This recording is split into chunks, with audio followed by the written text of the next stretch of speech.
What's up? It's Chris Kaling kicking off Princess Diaries podcast series. I'm very excited for this guest. I can say this person has known me her entire life. And what better way to kick off Mother's Day than with an episode with my mom? So, hi, Mom. Hey, Chris. How are you? Wonderful, wonderful. I'm so happy to be here. So, I'm Oh, on the couch. So we're here with Princess Diaries, and I wanted to interview my mom. Like I said, it's Mother's Day week, and who better to kick it off with than my number one supporter? So, a lot of you may not know, or a lot of you may know this is Rocket. He's here. He's here. This is my son. Okay, but we got three generations on the couch, but But yeah, so a lot of people may not know. My mom, was a professional basketball player. Her jersey's retired at South Carolina State. She's been inducted into so many Hall of Fames. She has her own day, Roberta Williams Day, South Carolina Hall of Fame, MEAC Hall of Fame.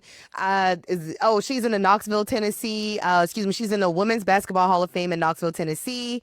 Only jersey retired at South Carolina State. Did I miss anything? I don't want to go all of that. It's a long list of things, okay? Literally, so we leave it at that. My mom is the GOAT, and the crazy part about it is like she did not share any of her history with me until I was in sixth grade because South Carolina State retired her jersey officially in the rafters in SHM. So let's just start from there. Why did you not necessarily tell me about your career at that time? Oh, well, it wasn't any special reason why. Was that at that point, you were into the arts. Mm-hmm. You were a dancer. Right. And first and foremost, what I really wanted you is to pave your own path. Right. I didn't want to pass that down, that that's something to put the pressure on you, that that's something you needed to do. Right. And I was very, very impressed with your wanting to dance and know that, you were awesome dancer. So I kind of, wanted you to pave your own path when it comes to what you wanted to do. Not that something you would have to follow in my footsteps. And then that's true. And I will say, even with that, she made sure that I did what I wanted to do. But the only thing that you did, you have to be excellent. Whatever you're doing, you got to have your gear. You need to be practicing. You need to do this. So, whatever I was doing, I will say my mom didn't pressure me. She never pressured me to play basketball ever. Like I said, when I discovered it, I'm like, oh my gosh. But if anything that I did, if I committed to something, you made sure I committed 110%. Absolutely. Absolutely. And even when I think about, growing up, so I went to School of the Arts. I was there from 6th to 12th grade. But a lot of people think I went to Burke because I was in Burke band and I was just heavily involved. My mom was coaching at Burke at the time. And I'll never forget when I was in a band. And in high school, girls are mean. Well, middle high school girls are mean. And I did not want to be in a band anymore. I wanted to quit charisma. And my mom literally looked at me and she was like, you're not quitting. You need to know how to go on both sides of the track. And at that time, I thought you were absolutely insane. I was like, she wants to ruin my life. And I don't know why she wants to ruin my life. But why was that such an important lesson that you wanted me to learn? Because, everything you do, no matter how young you are life challenges. Yeah. And I just didn't want you to quit. If an obstacle in the road comes about, you don't just turn around and don't challenge it. Right. You either go over it, around it, or go through it, Right. And I always wanted you to challenge, because life's are challenges, things happen in life, and I was determined to have you experience that. See, if I had taken that away from you and allowed you not to challenge that, look what you would have missed. Right. I was able to travel to Canada. We went to New Orleans, to Florida, the classic with Florida Bethune-Cookman. We were really exposed. And even the sisterhood. yeah, Got from still till this day, absolutely. Still keep in contact with my dance teacher, my charisma sisters till this day. So in hindsight, at first I was like, okay, I think my mom's trying to ruin my life. But in hindsight, you were right. You were definitely right. And just me and having me do that. And I will say, like, in life now, and also with that, it was the she was just like, you can't have tissue paper feelings. You got to get alligator skin. Can you elaborate for someone who may not know? Can you explain that phrase to them? Yes, because when you're dealing with life, you're dealing with people, okay? And people have different behavior. You deal with people from all walks of life, but there are times that there's going to be consequences, challenges that you have to face. And you have to challenge it. So when I say that you can't have tissue paper feelings, you have to be able to deal with people, because there are all kinds of people in the world. And you just can't give in and be soft because now you have a tendency of letting people walk over you. Right. Right. So you have to have a stern self of confidence and standing up for yourself. Yes. You have to stand up for yourself. And I think, with me, really, really, letting you know that you can have tissue paper feeling and give you a sense of toughness that I will stand up for myself. Yeah. My mom can't be here to fight my battle. Right. Okay. And that's the thing. And what I feel like a lot of people don't realize, like when I tell y'all my mom is my best friend, my mom is my best friend. If you did something to me, I already tell my mom and she already knows. So and the thing about my mom, she's still gonna be nice to you. She's still gonna give you the sweetest and warmest hug. Like she's not gonna let you know, but I want you to know if you did something to me, I already told my mama. So It's not for me and I've learned that these are your battles and your challenges, and you have to find out people for yourself. yes. You know? And leading into that, how is it that parents just, I don't know if it's a superpower y'all have, how are y'all always able to spot out fake friends before we do? Because as mothers, you when you come from a mother and you birth a child, you have this certain sense of bond that and instinct. And it's a gift. It's intuitions and instinct that you pick up certain things about not only who you are, but so-called people that are their friends to you, and you just stand by and you just observe the spirits, how people interact and when they don't interact, and that's all it is. It's nothing for you to attack a person or for me to tell you, hey, Chris, you shouldn't be with so and so. That's an experience that you have to experience for yourself. I would do a disservice to you if I would tell you that everyone that you think is a friend to you. You have to experience that for yourself, and that's life. Right. So it happened to me. Right. But like I say, these are learning experience. They are lessons to be learned, and like I said, every situation in your life when you're dealing with individuals and their behavior, it's a lesson. Yeah. When you understand that it's a lesson, that's a teacher for you get to understand that, okay, I can move on. It's that, I'm just not for them. Right. Right. And I tell you all the time, I say, Chris, you are not for everybody. I know that. And a lot of folks out there that tries to friend you and befriend you don't understand your personality. Okay? That's why I say it, and it's okay. You don't have to be for everybody. My mom stated, I am not for everybody. You heard it here first. But like, I always feel like, people admire our relationship. Cause I always tell people like, just like I will call my mom to go someplace. I will call my mama 10 times a day just to tell her absolutely nothing. Like that is my best friend.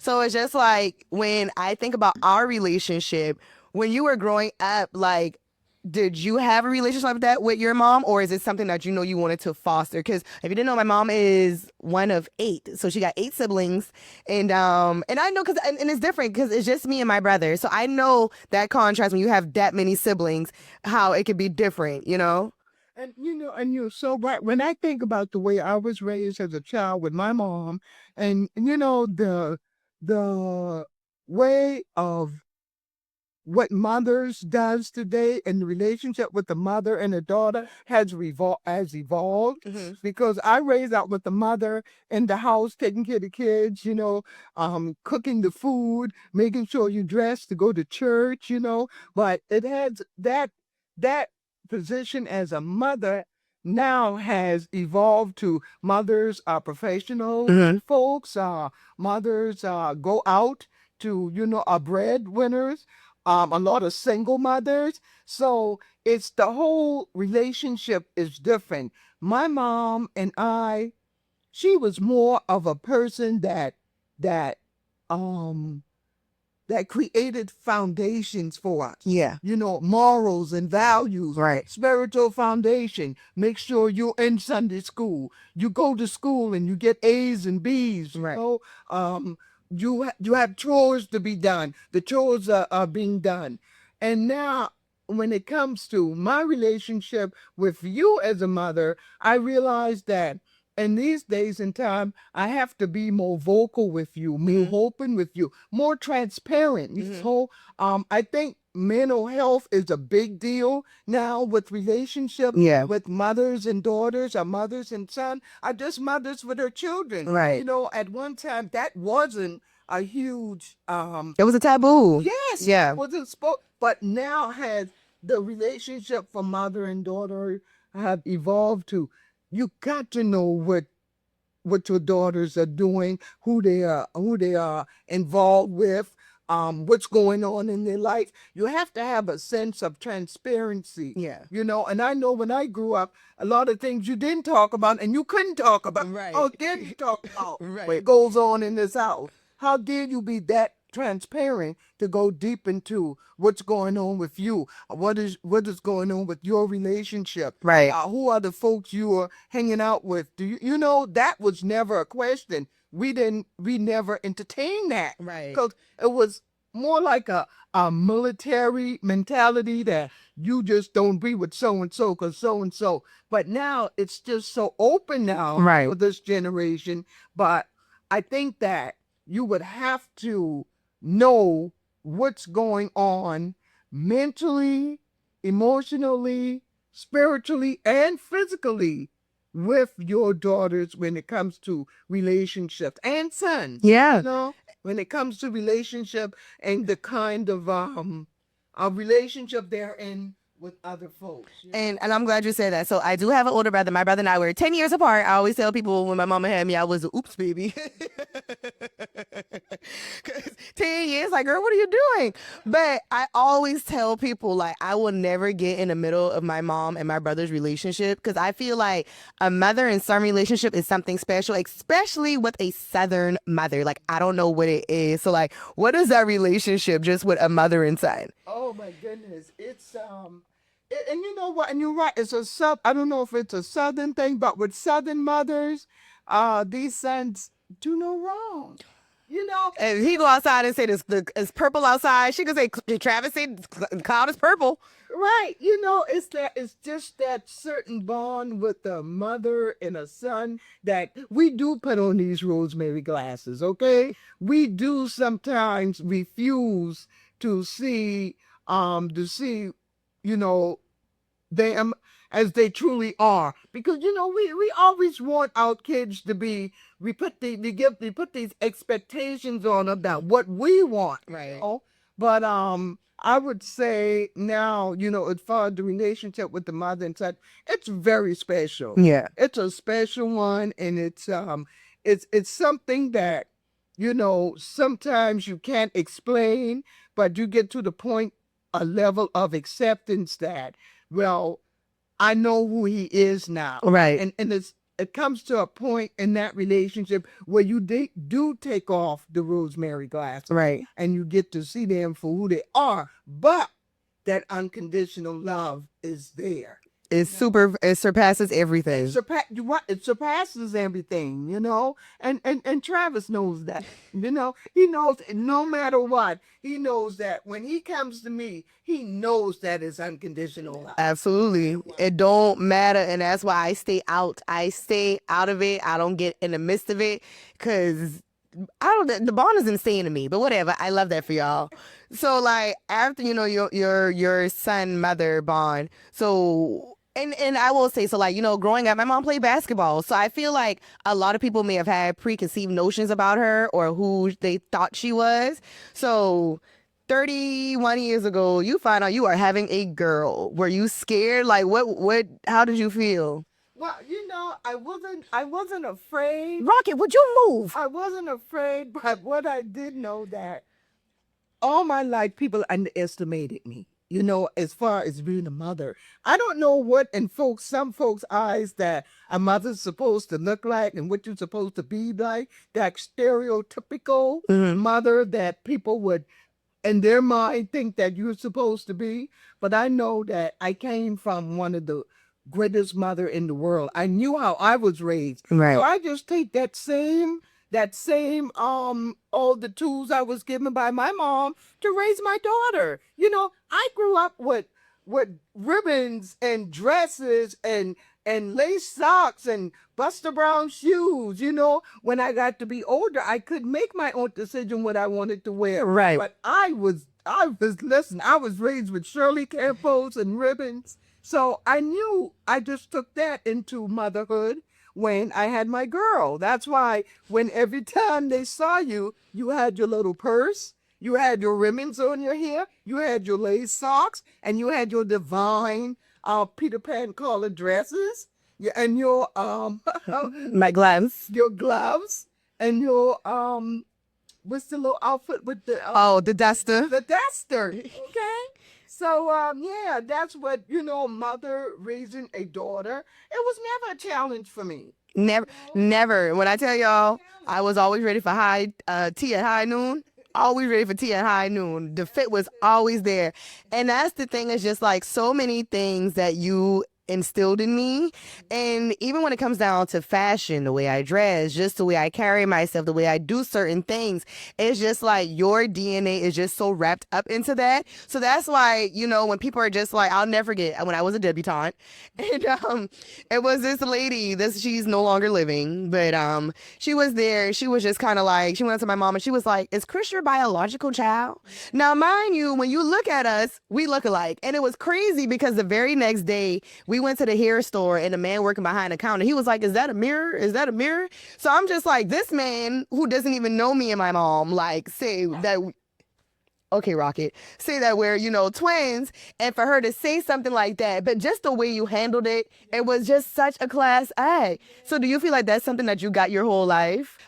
Do you feel like a lot of times people underestimated you? Oh yes, and you know what? That's one of my biggest motivational aspects of being underestimated.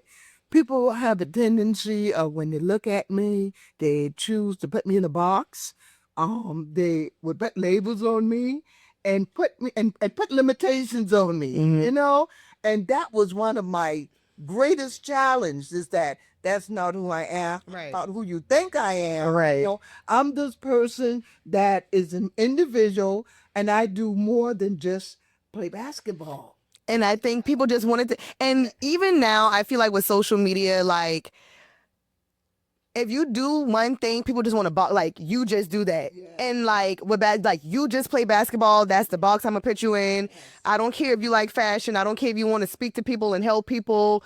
I don't even care if you've been in music, like that's what you are. Yes. And it's just like now I feel like, I always tell people Black people are not a monolith. Like we can do a ton of different things.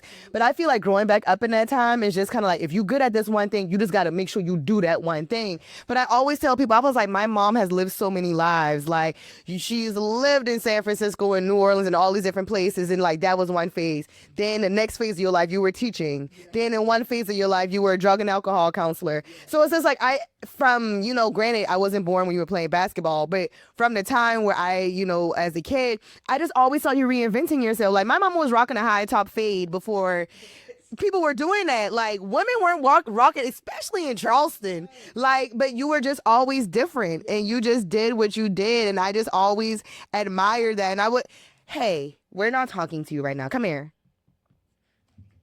Because my attention, but okay, you don't want, fine, go to your grandma, I don't care. But like one thing I would just always say, like, and my mom, and granted, when she was younger, she would always say, Roberta, my mouth ain't put on backwards Williams, and like, and that is just like a attitude that I've somewhat adopted. Is like, Chris, my mouth ain't put on backwards Kaylin. Like, granted, I'm learning how to go about certain things, and with just growing pains, learning how to handle things, but like, just your confidence that I always saw growing up, like, I always wanted to mimic and just mirror your confidence, because I just feel like you would just walk into a room with just like, this is who I am. Yes. And just being confident in that. Take it or leave it. Yeah.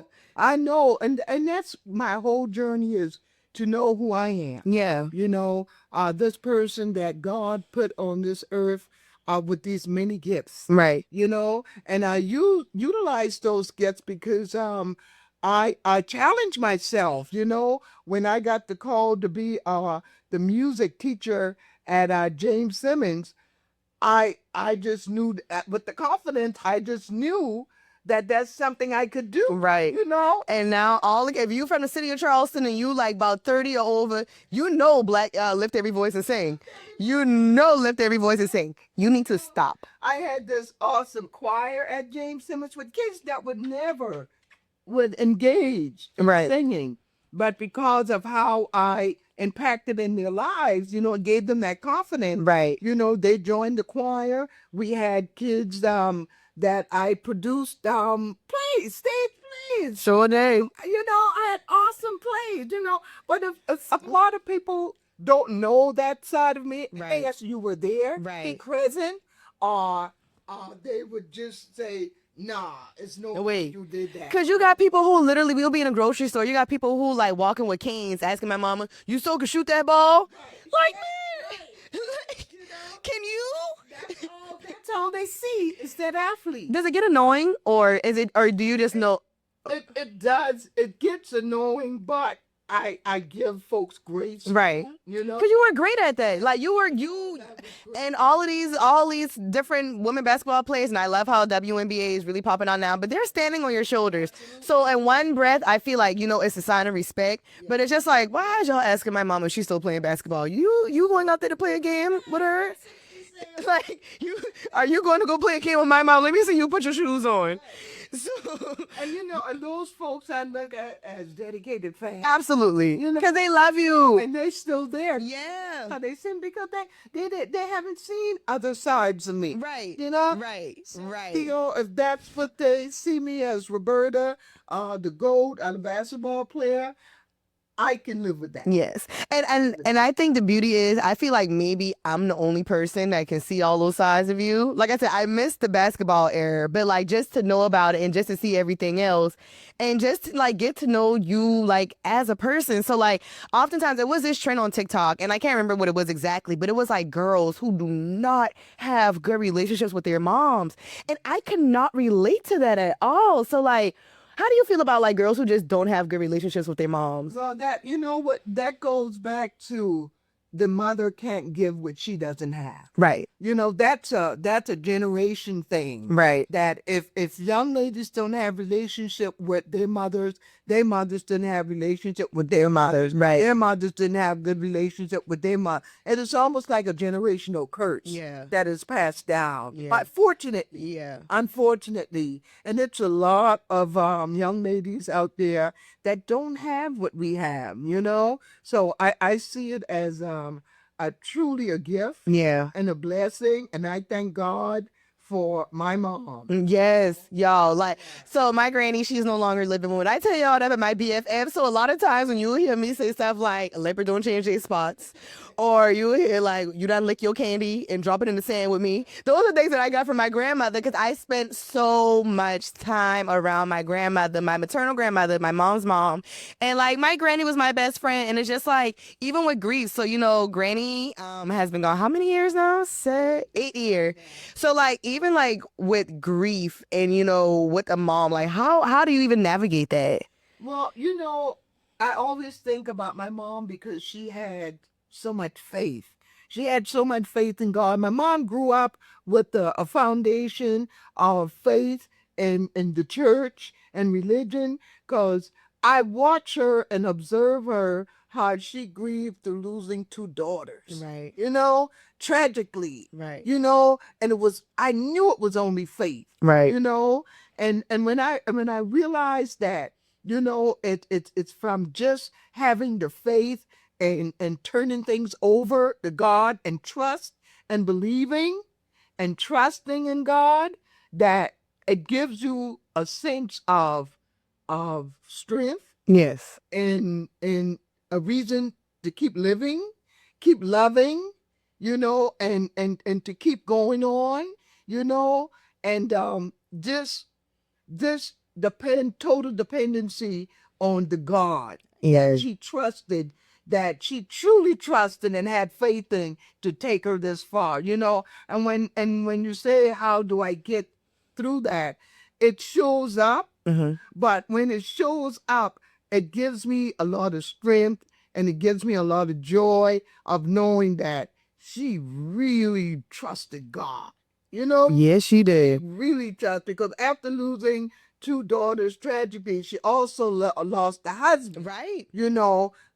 Unexpectedly to cancer in less than a month. Right.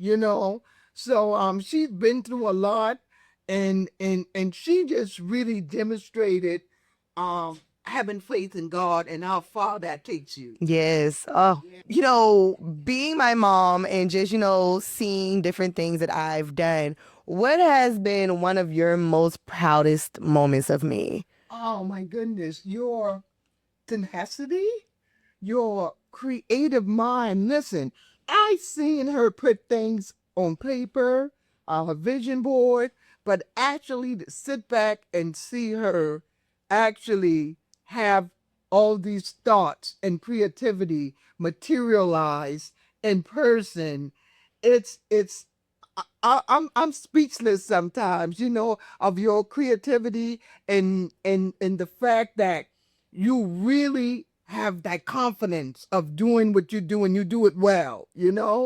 And I'm so proud of you, and you impress me every time I look back and on said, she got that it factor. She just got it. Not bragging, but it's truly a gift. It's truly a gift, and that's why I always remind you to keep God first in the gift that He has given you. Yeah. Because everyone don't have that gift. And not only do you have it, you revolutionize it every time you come up with another project, like this. She sees these things in her mind and she just produces it, and everybody can't do that. So, yes, I sit back and and I'm like amazed. It's funny. Last night when I woke up at 2 o'clock in the morning, regardless, and I went on Tubi because the Breakfast Club is on Tubi, and I went back and I looked at the episode, and I was like, look at my mama in the back. She just so happy. When I tell y'all, my mama showed all 32 of her teeth that day. She showed all 32. I don't know what made her more happy: being on the Breakfast Club, the fact that I was there on the Breakfast Club. We was in New York. Like, we just had a great time. First of all, I New York City on the Breakfast Club. I'm just like, I'm in awe. I thought it was so funny. I said, am I really here? It's called Solomon DJ Indy. Listen, she takes pictures of everything behind the scenes. Okay, everything, everything. So now I adopted them as my stepson. Yes. So they call me stepmom. Yes. But yeah, so like, if there is one thing that you would wish for me in the future, what would that be? I would wish that you just always have greater faith in everything you do. No matter what, you put God first and all you do, and just keep your head to the sky. Keep your head to the sky. And things are never what it looks like. But you just keep that faith. Faith is a huge thing, especially these days and time when it comes to life. Yeah. Life for life terms and dealing with life. So I just say, just keep God first and continue to and develop and increase your relationship with God. keep that open. Thank you, Mom. So, if you could give advice to anyone who's watching this who may be a new mom, about to have a baby, what advice would you give that new mom? Oh, new moms, I tell you, have someone that you can talk to. Have someone that you can call on, have someone you can depend on because these days and time it's not easy being a mother and being a young mother and not knowing what to do. And if you don't know what to do, that's okay. Okay? Because we never know, but make sure you have someone that you can call and depend on and keep God there too. Hello, he don't go nowhere. He stays there. That's right. You keep it right there next to you. Is there anything else you want to add that I didn't cover? No, all I would like to say, I want to give shout outs. I know I'm not going to call everyone, but charge it to my head and not my heart when it comes to, like we talked about, these mothers that don't have relationships with their daughter or daughters. But I want to give a shout out to a couple of mothers that I know that have these relationship with their daughters that I am admire. And I want to give a shout out to my girl Angelica. Yes. And Jelly girls. She don't play about her girls. She don't play with her girls, and I just want to say how much I admire their relationship. I want to give a shout out to my girl, Tina Alexander. Yes. Then Giovanna, I tell you what, I admire you guys so much, and like I said, it's a lot of mothers and daughters relationship that are beautiful. Just keep doing what you're doing. Um, but I just want to another shout out to these that I kind of have on the top of my head because I kind of communicate with them on a daily basis on social media.